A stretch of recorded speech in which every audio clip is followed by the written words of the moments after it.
Welcome to the Chronicles of Betrayal. It's intriguing to note that more than 90% of our viewers engage with our videos, yet remain unsubscribed. If these tales resonate with you and you crave more, be sure to click that subscribe button and activate notifications. A mere second is all it requires, yet it empowers us to craft even more extraordinary content for you.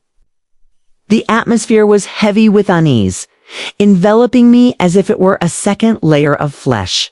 The rhythm of my heartbeat echoed in my ears, a constant reminder of the decision looming before me, adorned in a form-fitting black gown that accentuated my every curve. I stood there, a tight coil of anticipation swirling in my stomach. Elevator door glided open with a gentle chime, revealing him, Adrian Cross. The man who had taken residence in my thoughts, my dreams, my deepest desires. Encountering him face to face felt nearly otherworldly. He exuded an aura of confidence and strength, a presence that captivated all without the need for speech.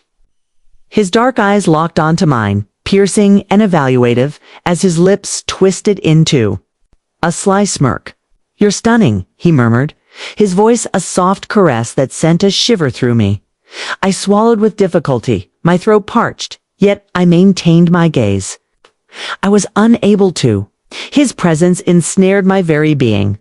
He took my hand without a moment's pause, his grip steady and unhurried, guiding me into the opulent hotel suite. The city skyline loomed beyond the expansive floor-to-ceiling windows, yet my attention drifted elsewhere. He had become the sole focus of my existence. Elias shed his jacket, the motion smooth and deliberate. His black shirt clung to him, highlighting the impressive breadth of his chest and the solid muscles that lay beneath the material.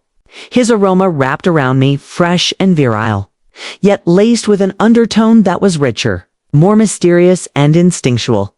He contemplated the thought, his voice a blend of smoothness and unwavering conviction. I can perceive it. Heat surged to my cheeks, yet I offered no denial. I confessed, my voice scarcely rising above a whisper. His smirk grew more pronounced, his eyes shadowed by an unsettling intensity. "So you seek to understand the sensation, do you?" I nodded, my breath momentarily stilled. "Speak your truth."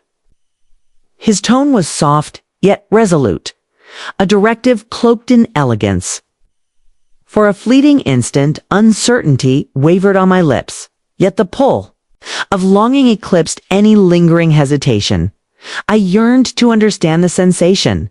The whimsical arc of his smile vanished, giving way to a profound intensity of visceral truth. "Let us uncover the truth." Before I could respond, his hands found their way to me. A grip that was both his touch was both grounding and intense, as if he were trying to understand something hidden within me. He drew me close, his form firm and resolute. The intensity that enveloped us crackled with a palpable energy, igniting my senses. Our lips met, a moment that seemed to suspend time itself. Each touch was intentional. Each kiss sparked a flame I hadn't known I had been holding back. He advanced with assurance, his hands tracing the contours of my body, as if he were already familiar with the spots that would set me free.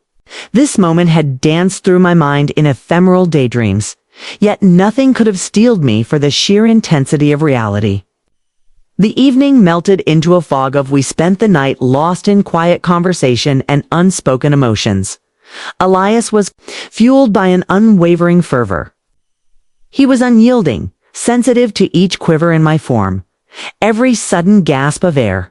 He moved with conviction, every action deliberate and deeply focused. He understood precisely what was required, precisely how to unravel me completely. When it finally came to an end, I found myself breathless beside him, my skin aglow, my body resonating with a satisfaction I had never experienced before. The burden of my actions hung heavily in the air, yet in that instant, I found myself unable to feel remorse. As the night unfurled into the early hours, guilt seeped in like an uninvited visitor. I cherished my husband, Mark, Yet I had never experienced such a profound sensation, such a vibrant aliveness, such an awakening. I glanced at Elias, his expression serene, a sense of satisfaction clear in the easy smile that played on his lips. "You're incredible," he murmured, gently tucking a strand of hair behind my ear. I managed to conjure a faint smile. The words ought to have filled me with joy, yet instead, they served only to echo the peril I had just embraced. The journey back was unsettlingly silent. I gazed into my reflection in the cab window, seeking the woman I once was before this evening unfolded. Yet she had vanished. The manner in which I moved, the way I held myself, it all felt transformed. As if a hidden part of me had been set free, and now there was no turning back. As I entered our apartment, I found Mark arranging the table for dinner. He raised his gaze, a smile gracing his lips. "You're back," he said, approaching me with a kiss. I allowed him to proceed. His lips were tender, known to me. Silence reigns. Similar to Elias's. "Indeed," I responded, my tone unwavering. The journey unfolded smoothly. He regarded me intently for a brief moment, a subtle crease forming on his brow. "Your appearance has changed." A tightness gripped my stomach. Distinct. He let out a soft laugh, shaking his head in disbelief. At ease, more joyful. Equally, I nearly chuckled. If he only knew, as the days unfolded, life settled back into its familiar rhythm. Sharing breakfast, a tender farewell kiss before the day begins, an evening spent over dinner.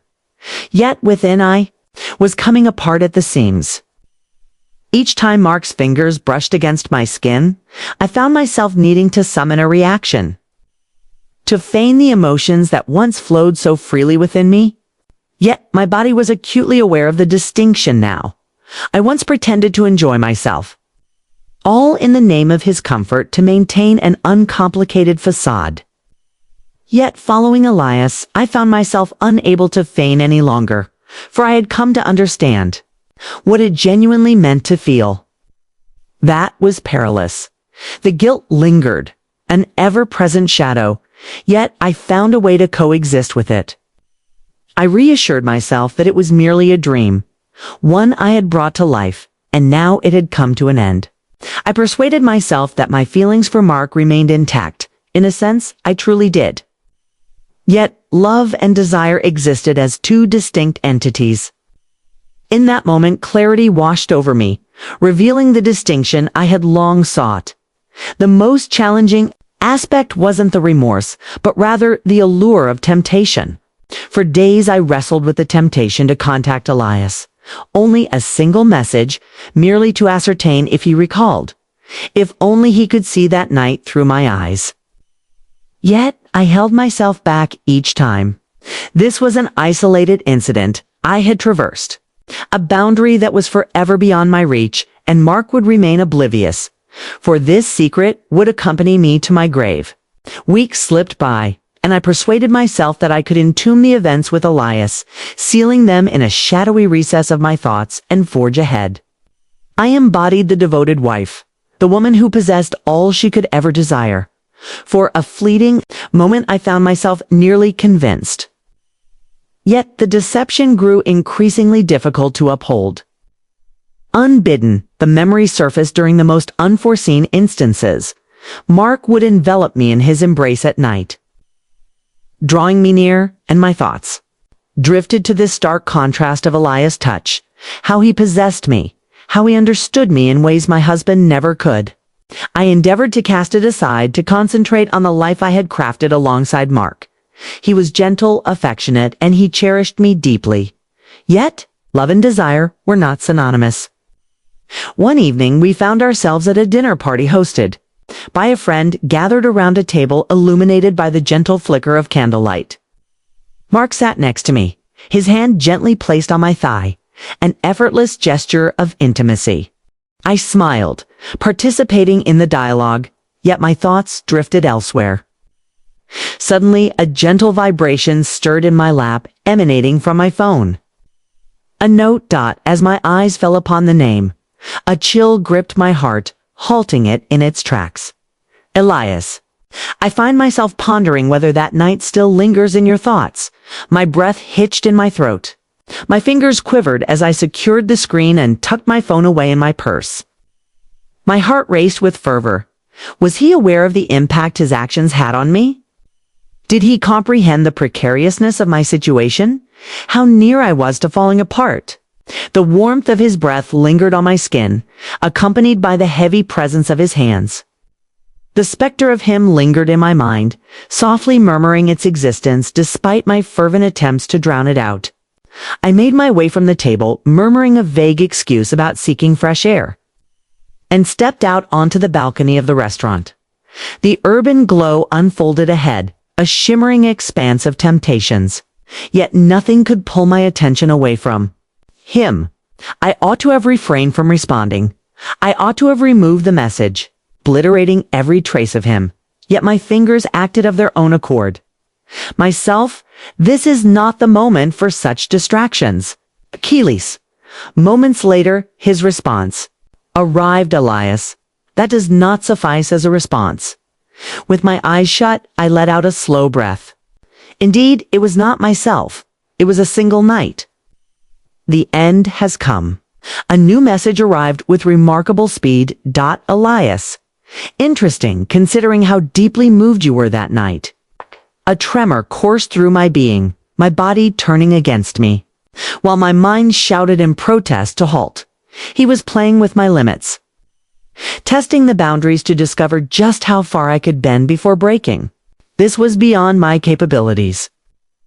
I tucked my phone away into my purse and made my way back to my seat, mustering a smile as I grasped my wine glass. Mark glanced my way, his gaze tender and filled with affection. Is everything all right? I inclined, my head in agreement. Certainly, yet within, I was disintegrating. I persevered for as long as I was able. I turned a blind eye to the messages, resisting the late-night allure to unlock my phone and reply. Yet, opposing Elias seemed akin to attempting to stem the relentless surge of the ocean. It was on a particular afternoon that I first laid eyes on him. As I stepped out of the cafe, coffee cradled in my hand, I suddenly found myself rooted to the spot. On the opposite side of the street, casually propped against a polished black car, stood Elias. He observed me intently. Clad in a tailored dark coat, his aura was as captivating as I recalled. He remained still, silent, merely standing there, anticipating. A quiet test of resolve. I might have turned my back, feigned ignorance, to his presence and returned to the meticulously crafted existence I had built. Yet, I refrained. My feet propelled me forward before I could rein them in, narrowing the space that separated us. What on earth brings you here? I whispered, my tone dark and cutting. His smirk was maddening. It's a pleasure to see you as well, Clara. The sound of my name escaping his lips stirred emotions within me that I was reluctant to confront. You're insane, I muttered, casting a furtive glance to ensure no one was observing. Your sudden appearance is quite unexpected. What's stopping us? He inclined his head. I long to see you. I despised the way my heart fluttered at those words. Elias, this was meant to be a singular occurrence. He moved nearer, his voice lowering to that perilous, personal timbre that had shattered me in the past. So, what keeps you here? Engaging with me, rather than simply turning away? I found myself without a response, for the reality was, I had no desire to turn my back and leave. His hand extended, fingertips grazing my wrist, delicate, ephemeral, yet potent enough to send a shiver coursing through me. I drew in a sharp breath. Come meet me, he urged. This is not a request, is a command. I shook my head in disbelief.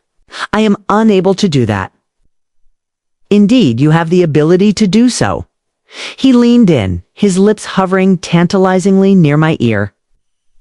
Indeed, you shall. His words etched themselves into my skin. His words left a lasting impression, echoing long after he walked away.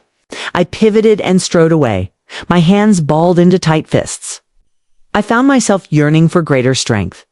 I needed to summon greater strength. Yet that evening, as I lay next to Mark, my body was uneasy, and my mind ensnared in memories from which I could not break free. I realized I had already succumbed to the depths of confusion. It was inevitable that I would stumble once more. There was a magnetism to Elias that lingered even when he was gone. Despite my efforts to push him away, he remained ever present. Observing, enticing. Yet, I found myself unable to continue existing in this manner. One evening, as I found myself seated across from Mark at dinner, it dawned on me that my decision had already been made. He recounted his day, a smile gracing his lips as it always did, blissfully oblivious to the tempest swirling within me. I adored him. Yet I had betrayed him, and there was no way to reverse it. That night, I found myself before the mirror, gazing into my own reflection, seeking the woman I once was. Yet she had vanished. With my heart racing, I reached for my phone and began to type a message. Myself, no longer can I endure this. Please refrain from reaching out to me in the future. For just a fleeting moment, I paused before pressing send. Moments later, the response arrived. Elias, do you truly believe that? I let out a sharp breath, compelling myself to take the action I should have embraced from the very beginning. I severed all communication by blocking his number. With a deliberate motion, I powered down my phone, slipped into bed next to my husband, and enveloped him in my embrace, as though clinging to him might erase the echoes of what had come before. It was impossible, yet the moment had arrived to cease the flight. There are certain secrets I shall carry with me to my grave. Thus, we reach the end of Claret's tale, a narrative woven with threads of temptation, betrayal, and an irrevocable choice. What are your thoughts on this? Ought she to have remained steadfast to Mark from the very beginning? Do you think her bond with Elias justified the gamble? Was it the right choice to block him? Or do you believe she might succumb to temptation once more? I would love to hear your reflections in the comments section.